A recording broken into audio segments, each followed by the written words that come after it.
আসসালামু আলাইকুম। Renaissance Shampa cooking রেসিপিতে আপনাদের সবাইকে ওয়েলকাম। আপনারা সবাই কেমন আছেন? আশা করি আপনারা সবাই ভালো আছেন। আলহামদুলিল্লাহ, আমিও ভালো আছি। আজকে আমি আপনাদের সাথে শেয়ার করব ছাগলের পায়া রান্নার খুব সহজ একটা রেসিপি। এর জন্য আমি এখানে এরকম সাইজের 8 পিস ছাগলের পায়া নিয়েছি। এটাকে খুব ভালোভাবে ধুয়ে পরিষ্কার করে নিয়েছি। এটা আমি কড়াইয়ে ঢেলে দেব। আমার এই রেসিপিটি ফলো করে আপনারা যদি ছাগলের পায়া রান্না করেন, খেতে কিন্তু খুবই সুস্বাদু লাগে। আমি অবশ্য ছাগলের পায়াটা রুটির সঙ্গে বেশি পছন্দ করি।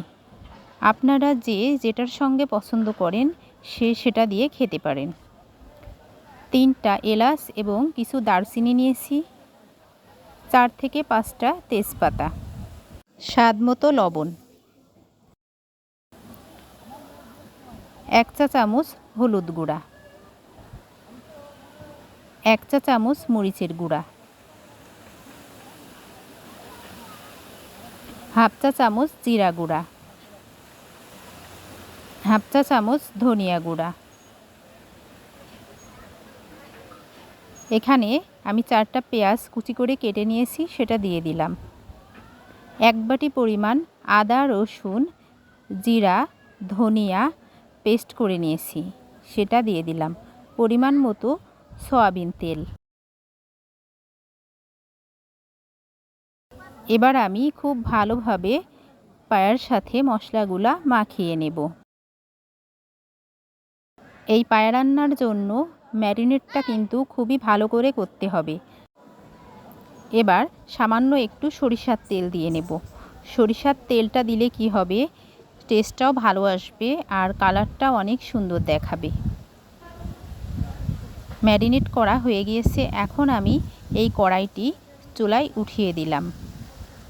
এবার খুব ভালোভাবে কষিয়ে নেব যতক্ষণ না পায়া রান্না দিয়ে তেল ছেড়ে আসবে, ততক্ষণ পর্যন্ত চুলার জাল করতে থাকব। চুলার জালটি অবশ্যই মিডিয়ামে রাখতে হবে।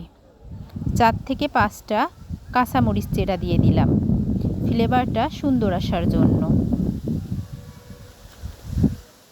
এখনও আমি 5 মিনিটের মতো জাল করে নেব, ততক্ষণ সঙ্গে থাকুন।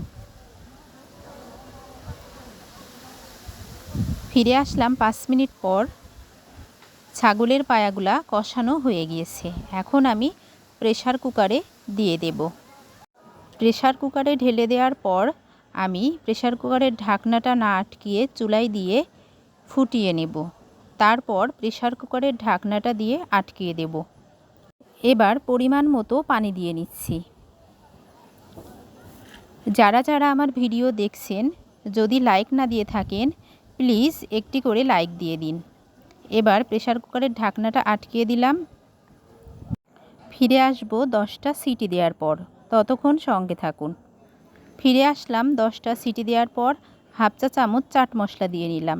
এখানে আমি হাফ বাটি পরিমাণ পেঁয়াজ ভেজে রেখেছিলাম, সেটা দিয়ে দিলাম। এবার 2 মিনিটের মতো নাড়াচাড়া করে মিক্সিং বলে নামিয়ে নেব। যারা যারা আমার চ্যানেলটি সাবস্ক্রাইব করেছেন তাদেরকে অসংখ্য অসংখ্য ধন্যবাদ। আর যারা যারা সাবস্ক্রাইব করেননি, আমার ভিডিও দেখতে দেখতে যদি ভালো লেগে যায় অবশ্যই চ্যানেলটি সাবস্ক্রাইব করে দিবেন।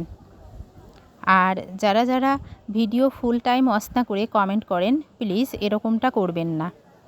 আসসালামু আলাইকুম। ভালো থাকবেন সবাই।